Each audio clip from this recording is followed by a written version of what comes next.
Welcome to Still Plays Galaxy of Heroes. We are back with a lowish viable teams video. Today we are looking at the Bracca Special Mission from the Rise of the Empire territory battles with Cere Junda and Jedi Knight Kestis. Because it's come to my attention that a number of you are putting in far more effort into this mission than I am, so we're going to break down how I handle this node. When it comes to this TB mission, I don't change my mods, which means I got slow mods on Cere Junda. I have a single 6-dot mod on these characters. I don't have any Amis on Cal, and I've been consistently winning this node for months. We're not going to be talking about Kestis. He's here though to show that I've got a gear 12 one. I don't consider gearing him up to R7 a lowish viable strategy. And then the basic structure of this video is we're going to break down the mods I have on these characters, the key mechanics of the characters, and the general strategy with which I approach each wave. And then I'm going to show footage from 3 different attempts, some with good RNG, some with bad, so use the timestamps to find the information that you want. As I said with Cere Junda, I don't change my mod, so it means I've got a slow one. You would benefit from having a faster one than I do. I just don't like to change my mods unless it is absolutely necessary, and I don't find it necessary. So don't try and recreate the speeds that I've got here, but there are other things going on with these mods that are going to help you. So here are my targets. In green, you can see what the mods are adding. What we have is a lot of health. So in Grand Arena,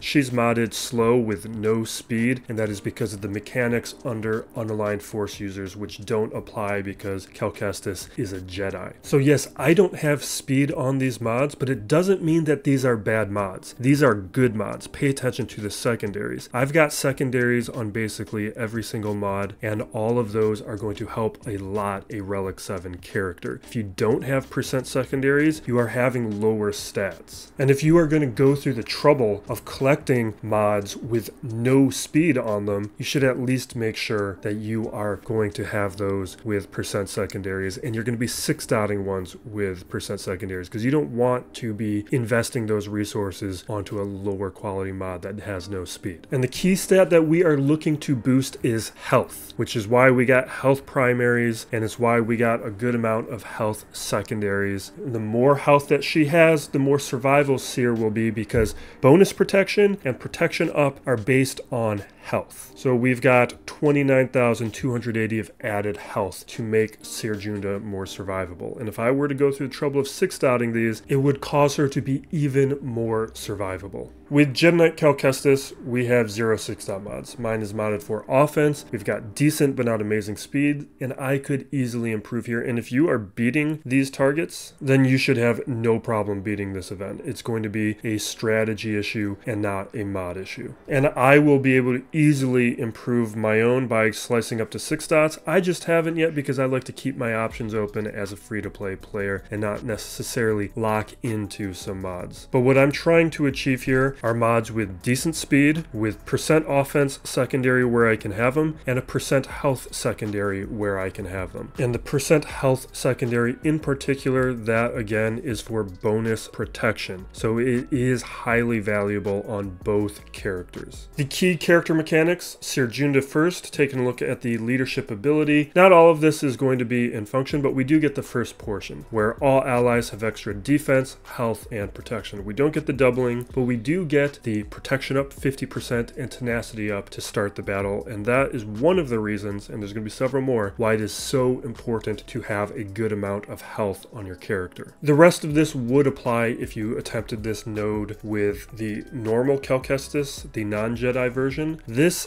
does apply if you are playing in Grand Arena, so it is important that you understand these things. I'm not going to cover it in detail here, but there are conditions here which incentivize you to have this squad as slow as possible so that they have an opportunity to get as much offense as possible when they make their first attack. And I felt like mentioning that because I see a lot of what I consider to be incorrectly modded versions of the online force users. The unique ability, Unity through Adversity, which is going to give Cere Junda bonus stats, which makes her more survivable. In this case, we're getting 20% defense for the Jedi ally.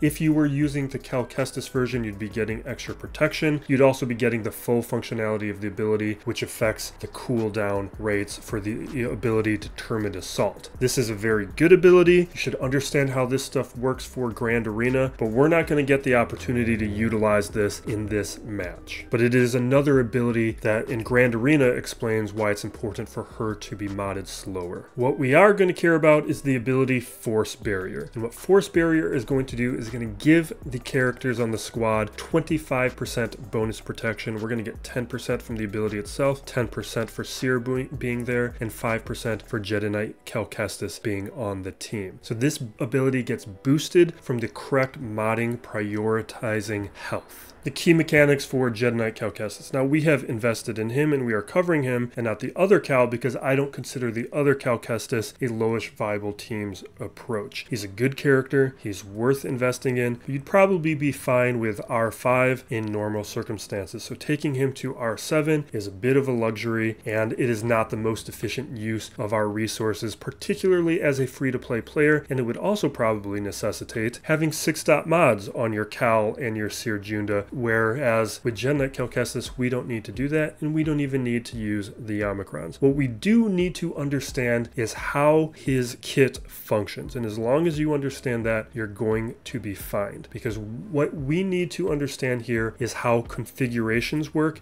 and how that ties into Impetuous, because Impetuous is going to do a couple things. One, it is going to give him, and most importantly, access to the ability Impetuous Assault, which gives him the instant defeat.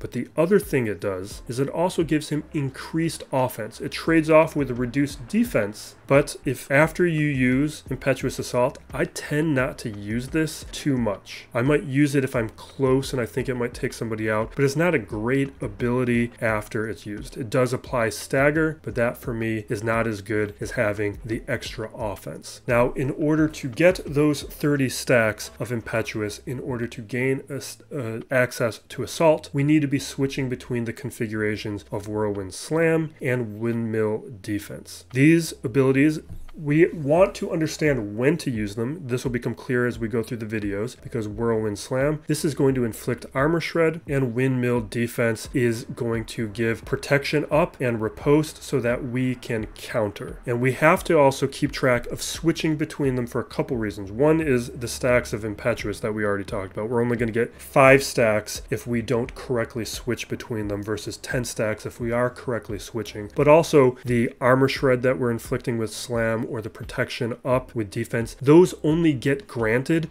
if we are switching between these abilities correctly. Now, the other thing to understand, and this is critical, and this is probably where mistakes are happening, is most players probably understand that you need to switch between them to get to Impetuous Assault. But after you use Impetuous Assault, you still need to have kept track of where you were with switching between Slam and defense, because you have to switch back to Slam and defense in the correct order. Otherwise, you're getting reduced stacks of Impetuous. Which means if you went Slam, defense, Slam, then Assault, the next turn has to be defense. If you did Slam again, you've messed up. That also applies to between waves. So if you finished a wave with Slam, you need to start the next wave with defense in order to get the 10 stacks. Otherwise, especially in wave 2, you are slowing down how long it is going to take you to get Impetuous Assault off in wave 2. And that should become clear as we break down the footage. Here's the general strategy before we start breaking down the footage, but this will be up while we do that. Take your time. You're going to want to inflict armor shreds with Whirlwind Slam, get as many as you can. Bonus protection is going to be your survivability. You'll get that with Windmill Defense or Force Barrier from Cere Junda. You're also starting off the battle with it. Choose one of the Purge Troopers to focus your attacks on. You're going to ignore the other character. You take them out with Impetuous Assault. Ignore the droid. Cere Junda, we've been covering this with mods, but her health is your bonus protection. That's going to be important. The event ability, she can use it, but it's not really critical. It's going to be just contingent on the situation. It dispels and removes turn meter. If she happens to have Force Barrier on cooldown, she's healthy, Kestis is healthy, then you can feel free to use it, but it doesn't do a ton of damage. It isn't a big difference maker in the battle. You're going to see me ignore it for most of the time. And then Jedi Knight Kestis, pay attention to your configurations. It carries over after you use Assault. and between waves. Impetuous, the stacks of that is going to give you added offense with a trade-off of defense. So it is to your value to just after you use the instant defeat to not really worry about Impetuous Assault anymore, because you don't want to lose stacks of Impetuous. Those added stacks are going to do a lot of damage. The basic dispels and he ignores taunt. That's the key information here. We're going to have multiple attempts. This first attempt is going to have the cleanest RNG. If you want to see a version with bad RNG, check out the timestamps. In this attempt here, you're going to see them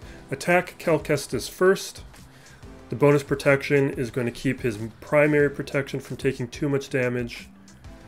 We attack the Purge Trooper, and we're going to use defense first. Now, I don't always go with the windmill defense to start, but because the attacks went on to Cal and we lost that bonus protection, I made this choice. You're going to see it change up. Now, Cere Junda, we go with Force Barrier, make sure we have a healthy amount of protection. Now we're switching the configuration to Slam, and we take a bunch of hits. That's why that Force Barrier was important. Switching configurations back to the defense to get that bonus protection. Now here, because we have so much protection, I use the event ability. I'm not going to do that too regularly. It also removes a little bit of turn meter. And now here, we're going to attack the Purge Trooper, switch to the other one, and take him out with Assault, because we already did work with one. Now we're switching to the Slam for 2 armor shreds.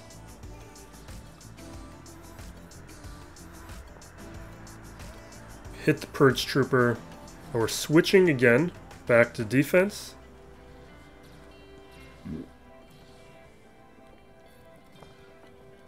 I'm giving it a try. That did okay, but normally you're going to see me go for more armor shreds.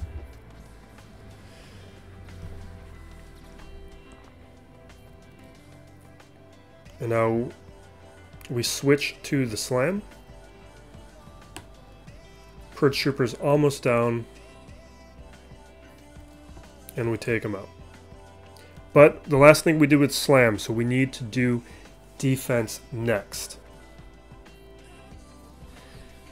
So we switch to defense.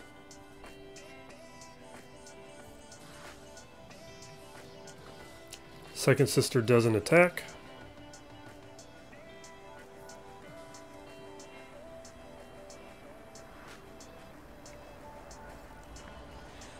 We put the slams onto the Purge Trooper, not Second Sister.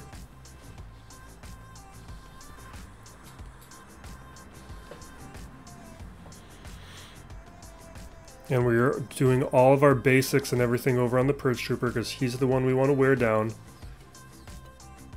Including our assist calls from Cere Junda, which I haven't really talked about because it doesn't matter.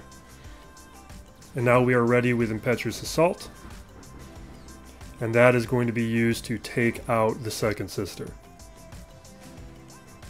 Now it's just 2-on-1.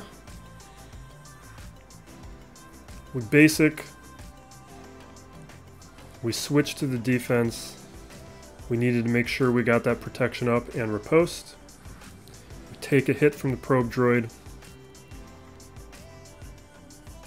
And now we need to do a slam.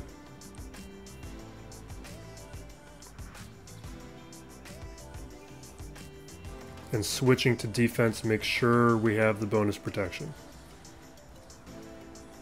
With Cal Kestis, we're completely ignoring the event ability.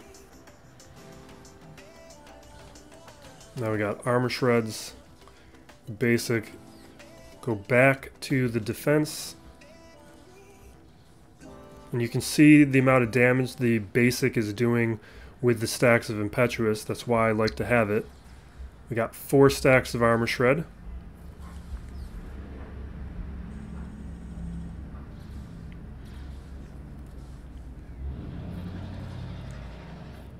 At 4 stacks, we give it a try, but you can see how little damage it does. And that's why I really recommend 5 stacks or more before you start attempting using Assault. But there, we clear it. This footage here is from an older attempt, so this isn't optimal play. This is before I've fully figured out my approach to this mission. But there's still a lot of valuable things here. So they attack Cal Kestis first. They get through the bonus protection. We choose a Purge Trooper, all my attacks are going there. You can see I'm ignoring Taunt, still focused on that one because I didn't want to deal with the protection from the other. Now here's one of the things that are less optimal. I would normally do Force Barrier now, but in this attempt we're going to use the event ability. We're dispelling, attempting to remove turn meter. We focus on the Purge Trooper that we've selected. And now we are switching back to the slam, inflicting that second armor shred.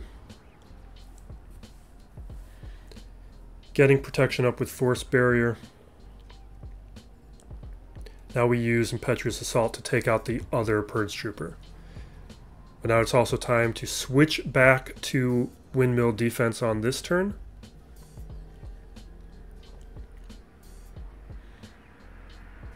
And we basic. Now here you're going to see me attempt to use Assault. This is one of those less optimal things. I would have gone for the armor shreds these days. So now we inflict that other armor shred. We do an attack. Now here, this is important. I could go to defense, but I'm going to go with Assault, and I think that is the correct play on this turn. Because I prefer going into wave 2, applying defense to start. And you'll see some of that. They get through the protection. You can see how I'm weaker. And by being able or needing to use Windmill defense to start off this, I make sure I've got that protection and riposte bonuses that I otherwise wouldn't be getting. We switch to Force Barrier. Now we need to put Armor Shred onto the Purge Trooper, but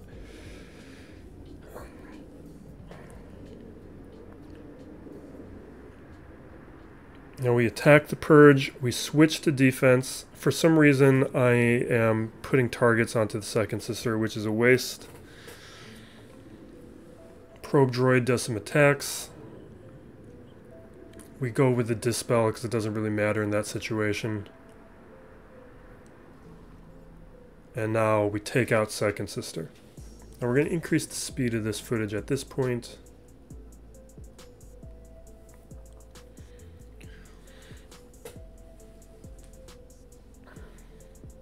So we get our defense.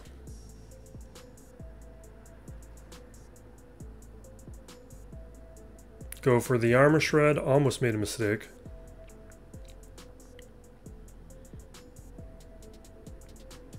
We're going with the turn meter removal from the Rebel strafing run.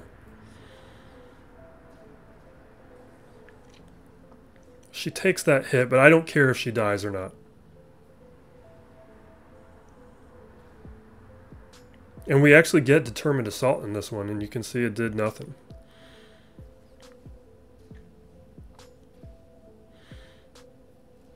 Now we go for the Slam. Swap to the defense. Now it's time for another Slam, but I don't go for it, and we take him out and win the attempt. This is our bad RNG run. It's going to become pretty clear early in the battle why this is bad RNG. Now, we start off with the bonus protection. Cere Junda takes those hits. Not a lot of damage because of that bonus protection. Cal goes. We choose one of the Purge Troopers and do the Slam. This is the bad RNG right here. You can see all the attacks went down onto Cal and got him into the yellow. That's a little scary, but we're fine. And we do Force Barrier to give him more bonus protection. Now we're switching to defense, which is going to give him more bonus protection. You can see it there in the purple. And now we are switching back to the Whirlwind Slam to get to our 30 stacks of Impetuous to get Impetuous Assault. And now on this turn, we can use Assault to instant defeat the Purge Trooper. This is all going great, other than that initial scare. Now we need to keep in mind we did Slam last, so we got to do defense now.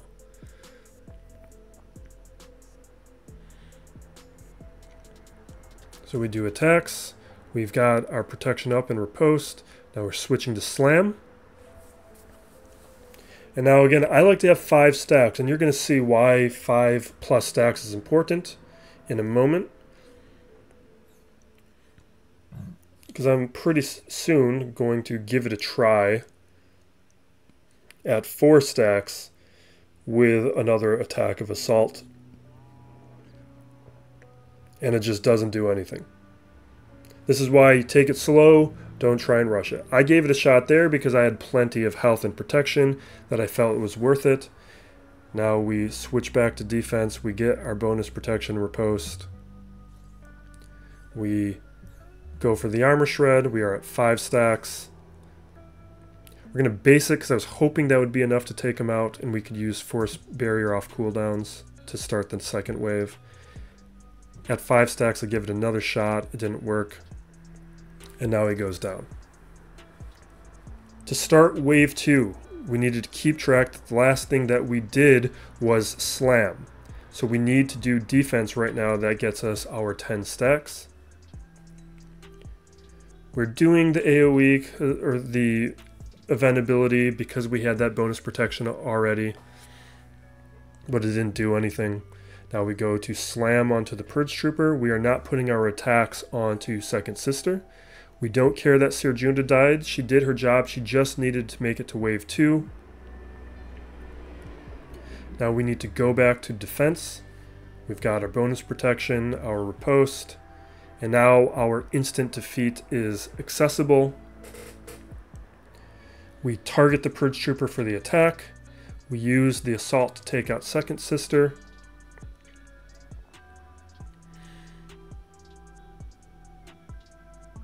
Now we're switching to defense. We got our riposte and protection up, and now we're just taking our time here with the Purge Trooper. We're in no rush. As long as we are able to keep protection up, we are going to be fine. Now I'm just trying to remember where I left off. We take a hit from the Imperial Probe Droid, and we're fine because we got plenty of bonus protection. We basic and keep ourselves protected. Armor shred.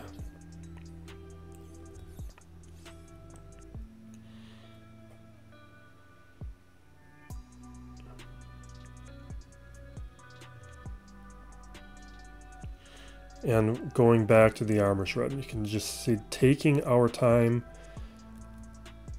And we've now taken 2 hits from the probe droid. It's not a big deal.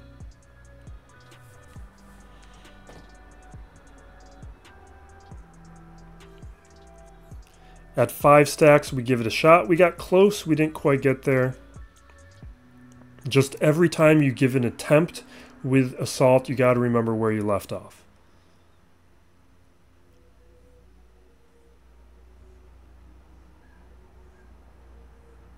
Now we're at 6 stacks of armor. We take a 3rd hit from the probe droid.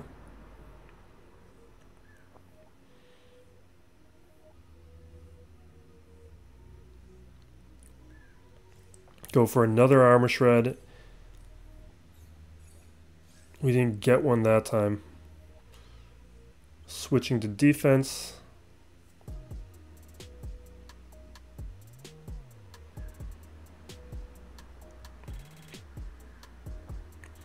And the final armor shred takes him out. Hopefully this will help you guys and your guilds navigate this mission with a lower level of investment and a higher win rate, because that's what these lowish viable team videos are about. And we are working on getting more of these out so all parts of the game are covered, so you will see more of these with increased frequency. But in the meantime, we've got list videos and talk videos covering any game news. Thank you for watching. Be excellent to each other, everybody. This is Still Plays Galaxy of Heroes.